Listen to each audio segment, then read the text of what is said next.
আপনাদের স্বাগতম। আমরা যে আপনাদের পারফেক্ট কীভাবে ইঁচড় রান্না করতে হয় ইসকনের ভক্তরা যে পায় সেটা আপনাদের দেখাবো। এরকম গোটা গোটা থাকবে, গলবে না। এই যে কচি ইঁচড়, আপনারা সবসময় পাকা ইঁচড় খান, কিন্তু সেটা নয়, একদম ইঁচড়টা কচি। কীভাবে রান্না করতে হয় সেটা আপনাদের দেখাবো।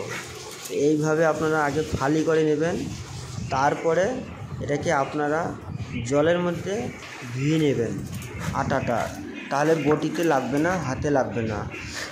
যতই তেল দিন না কেন তাহলে হাতে লেগে যায় আটাটা। এই জন্য আমরা কেটে নিয়ে জলে ধুয়ে নিচ্ছি। তো আপনারাও ঠিক এভাবেই জলে ধুয়ে নেবেন। আর পাকা কাঁঠালের অতটা আটা থাকে না, কিন্তু কচি কাঁঠালের খুব আটা থাকে। তো বাইরের আবরণটা এইভাবে ছাড়িয়ে নেবেন। ছাড়িয়ে নেওয়ার পর এটাকে আপনারা হাফ বয়েল করবেন। অনেকেই আছে ছাড়িয়ে নেওয়ার পরেই তেলে ভেজে তারপরে সবজিতে দেয়, আবার অনেকেই আছে ছাড়িয়ে নেওয়ার পরেই এটাকে কি করে সিদ্ধ করেই সবজিতে দেয়। এটাও পারফেক্ট নয়। আর যেটা ছাড়িয়ে নেওয়ার পরেই তেলে ভেজে সবজি, সেটাও পারফেক্ট নয়, সেটা ছিবড়া ভাব হয়ে যায়। আর আপনারা পারফেক্ট নিয়ম শিখুন, আজকে পুরোটাই দেখুন, আপনারা শিখতে পারবেন। পারফেক্ট নিয়ম হলো এরকম জলে বয়েল করে নেবেন আপনারা, নুন দিয়ে আর একটু হলুদ দিয়ে এরকম জলে 10-15 মিনিট ফুটিয়ে নেবেন। ফুটিয়ে নিলে নরম হয়ে যাবে। তারপরে আপনারা এতে ছাঁকা তেলেও ভাজতে পারেন, কিন্তু সেটা ঠিক নয়। ছাঁকা তেলে ভাজাটা সবচেয়ে ভালো। এটাকে আপনারা 10 মিনিট সিদ্ধ হয়ে গেল, সবচেয়ে থেকে ভালো এটাকে তেলে কষিয়ে নেবেন। এটা আমরা এবার কীভাবে তেলে কষিয়ে নিচ্ছি সেটা আপনাদের দেখাবো। দেখুন, এটা সেই সিদ্ধ হয়ে গেছে ভাব, আপনার খুন্তির মাথা দিয়ে দেখছি সিদ্ধ হয়ে গিয়েছে। আমরা এটাকে জল ছাড়িয়ে নেব। জল ছাড়া হয়ে গেলে এইভাবে অল্প তেলে, একদম অল্প পরিমাণে তেল দিয়ে হালকা হালকা করে রোস্টেড যেটাকে বলে নেড়ে নেবেন, কষিয়ে নেবেন।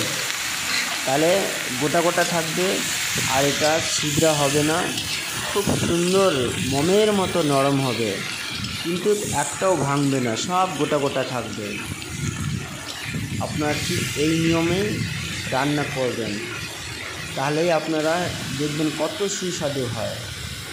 আপনারা পুরোটাই দেখুন, কখন কীভাবে কী করা হচ্ছে, নিয়মটা আপনারা জাস্ট মনে রাখবেন। এবার এইভাবে একটু টাইম নাড়ার পর আমরা এটাকেও ঢেকে দেবো। 10 মিনিট ধরে এটাকে আমরা ফ্রাই করব। ফ্রাই করার পর আমরা এটাকে তারপর নামিয়ে আমরা ফোড়ন কীভাবে এটাকে সবজিটা করতে হয় সেটা আপনাদের দেখাচ্ছি। তড়কা প্রথমে তেলটা দিচ্ছি, গরম হয়ে গেলে এলাচ, লবঙ্গ, গোলমরিচ দিচ্ছি, শুকনো লঙ্কা দিচ্ছি। এটাই আবার আমরা মিক্সিং করে গরম মশলা এভাবে ইউজ করব। এখন আমরা এটা ফোড়ন দিচ্ছি। এবার আমরা হিং আর আদা দিয়ে দিচ্ছি একসঙ্গে। হিং আর আদা দেওয়ার পরে খানিকটা নেড়ে নিচ্ছি। নেড়ে নেওয়ার পরে আমরা কাজু বাদাম আর পোস্ত বাদাম মিক্সিং করে রেখে দিয়েছি। তো ওটা আপনাদের দেখাইনি, আপনারা ওটা আমরা দুটো ইঁচড়ে প্রায় 200 গ্রাম পোস্ত আর 100 গ্রাম কাজু দিচ্ছি। আপনারা যার সামর্থ্য অনুযায়ী যেমন দিতে পারেন, কোনো অসুবিধা নেই, কিন্তু পরিমাণটা, তেলের পরিমাণটা বেশি না দিলেও হবে, ঠিক এরকম অল্প পরিমাণ দিলেও হবে। বেশি দিলেই জিনিসটা টেস্ট হবে তা নয়, কিন্তু নিয়মটা আপনারা ফলো করবেন। কখন কী দিচ্ছি, কখন গোটা গরম মশলা দিচ্ছি, কখন শুকনো লঙ্কা দিচ্ছি, এই নিয়মটা আপনাদের মাথায় রাখতে হবে। আর পরিমাণটা আপনারা যেমন খুশি দিতে পারেন, অসুবিধা নেই। তো আমরা এটাকে কষিয়ে নিলাম। এবার আমরা নুন দিচ্ছি। নুন দিয়ে হলুদ দিয়ে এটাকে একটু টাইম নাড়বো। নাড়ার পর যখন দেখবো তেল ভাব বাইর হয়ে গিয়েছে, এটাতে তো তেল বেশি দেওয়া নেই, তবু একটু হালকা তেল তেল আসবে, তখন ভেজে নেবেন। এটা গ্রেভিটা রেডি। তো আমরা এটাকে 2 মিনিট ধরে এরকম নাড়বো। তো আপনারা এই পদ্ধতিটি করবেন, ভুলে যাবেন না। এটা দেখুন তেলটা বার হয়ে গিয়েছে অনেকটাই। দেখুন বেশি পরিমাণ তেল দিলে যে টেস্ট হবে তা না, ঠিক নিয়ম মাফিক তেল দিলেই খুব সুন্দর টেস্ট হবে। এটা আবার আমরা কাঁচা টমেটো মিক্সিং করে দিচ্ছি, আপনারা কেটেও দিতে পারেন, মিক্সিং করেও দিতে পারেন।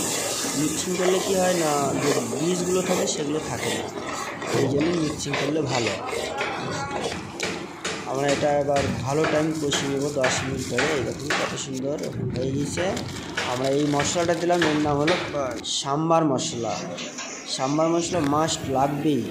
আর এই কাশ্মীর লাল আপনারা দিতেও পারেন, না দিতেও পারেন, কিন্তু সাম্বার মশলা মাস্ট লাগবেই। কাশ্মীর লাল এটা হলো কালারের জন্য। আগের দিনে মায়েরা কী দিত না, শুকনো লঙ্কা সব বেটে শিল নোড়ায় দিত, তখনকার দিনে ঝাল খেতে পারতো। এখন তো আর ঝাল খেতে পারবে না বাচ্চারা, তাই কাশ্মীর লঙ্কা ইউজ করা হয়। জলের পরিমাণটা একটু বেশি দেবেন। এটা বয়েল যত করবেন অত নরম হবে, অত ভালো। এমনিতেই আমরা বয়েল করে নিচ্ছি, আপনারা দেখেছিলেন। এবার আমরা দেখুন আবার কত জল দিয়েছি, এর সব জল শুকিয়ে নেব, এতটা পরিমাণে বয়েল করব, তাহলে সব রস পুরোটা ইঁচড়ের মধ্যে ঢুকে যাবে, খুব সুস্বাদু হবে। আপনারা ঠিক এইটাই হলো পারফেক্ট নিয়ম ইঁচড় রান্নার। তো আপনারা এটা এইভাবেই রান্না করবেন, আপনারা অন্য কোনোভাবে আর চেষ্টা করবেন না। দেখবেন একদিন করে দেখুন, যদি ভালো না হয় তখন বলবেন। দেখুন কত সুন্দর। আমরা কত টাইম ফুটালাম, প্রথমে আমরা কাটার পর কত টাইম ফুটালাম, আবার দেখুন সেই গরম মশলাটা বলেছিলাম না, গোলমরিচ, লবঙ্গ, এলাচ মিক্সি করে সেটা দিয়ে দিলাম। আবার আমরা কত টাইম ফুটিয়েছি, কিন্তু একটাও ভেঙে যায়নি, সম্পূর্ণই গোটা গোটা রয়েছে। তো আপনারা ঠিক এভাবেই রান্না করবেন। বাটার এখানে 500 বাটার দিচ্ছি না, আমরা 3 ভাগের 1 ভাগ দিচ্ছি, মানে 150 থেকে 200। তো আপনারা চ্যানেলটাকে অবশ্যই সাবস্ক্রাইব করবেন, আর বাটার মাস্ট লাগবেই, নাহলে ভালো টেস্ট হবে না। বাটারটা দিতেই লাগবে, আর এই গরম মশলাটা।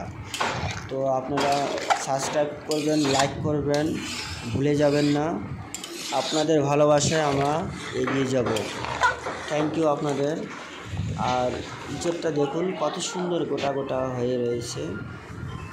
আপনারা এটা দেখতেই থাকুন, ঠিক মনোযোগ দিয়ে এইভাবেই বানাতেই থাকুন।